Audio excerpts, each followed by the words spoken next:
Hi, I'm Dave. Recently I decided I needed a drill press table. Well, I didn't need so much as want a drill press table.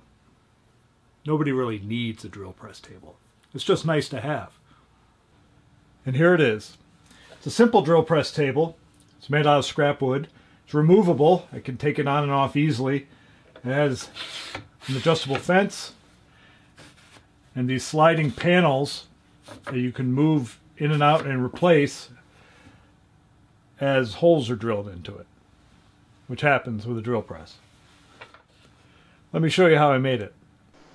The table is made from 2 pieces of 3/4 inch plywood sandwiched together. This is the bottom piece. Once the piece is positioned where I want it, I trace around the existing metal table. The table will be held in place with toggle clamps, so I also outline their position.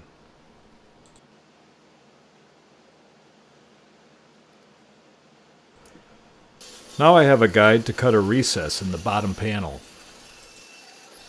The 2 panels are about 26 inches by 12 inches. The size was dictated by the cutoffs that I had in my shop.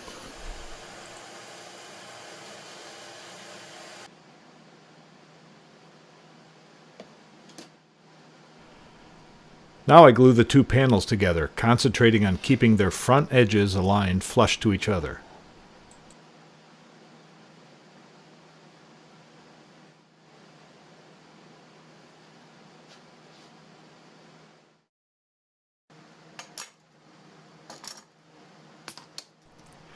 When the glue is dry, I check the recess on the drill press, and it fits. But I discovered that I didn't account for the height adjustment crank, so I have some more cutting to do.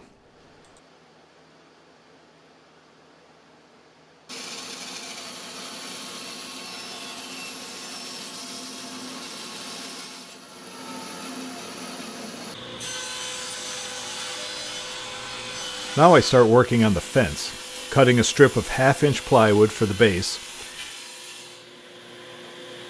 and a strip of 3/4 inch for the face of the fence.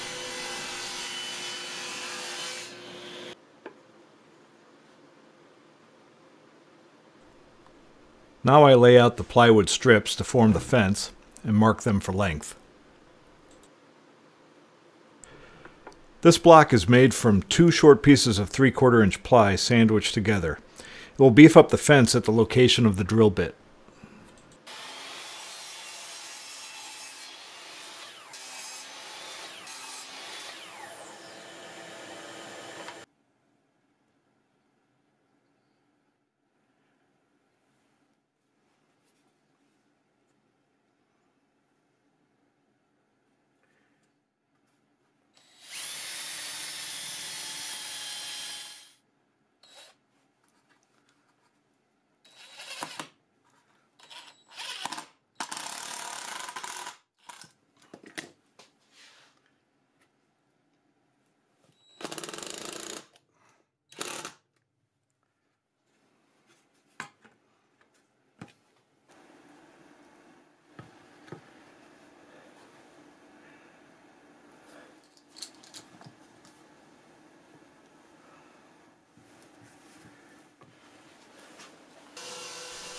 This is 1/4 inch MDF that will form the top and inserts.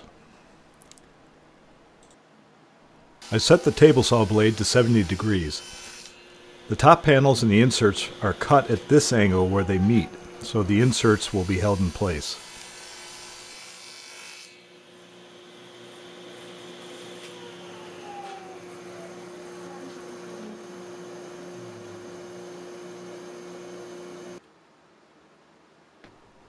Next, the first top panel is glued down. I take care to place the bevel of the angled cut facing down. You could see this if I hadn't put my glue bottle in front of it.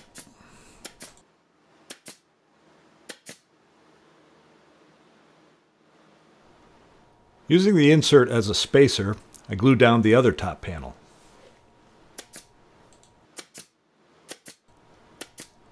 Now I can easily slide the insert out.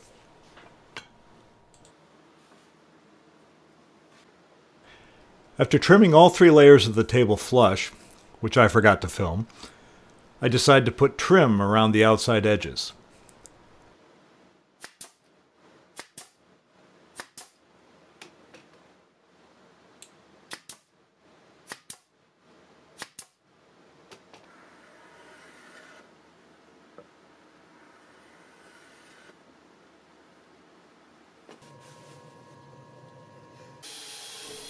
This block helps me drill a straight vertical hole for the fence's pivot point.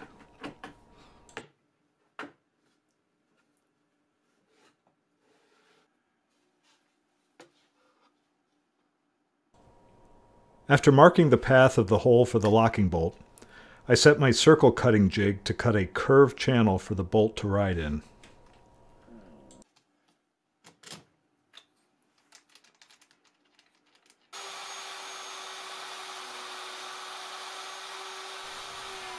With a 3/8 inch straight cutting bit in my plunge router, I take numerous passes of a little less than a 1/4 inch depth to complete the cut.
With the fence in place, I use a 2-inch Forstner bit to cut a recess into the fence and the center block. This will provide clearance for the chuck when drilling holes close to the fence.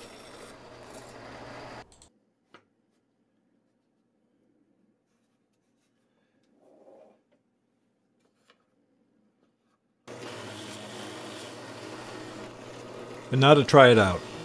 With the fence in position, it makes it so much easier to drill a series of evenly spaced holes.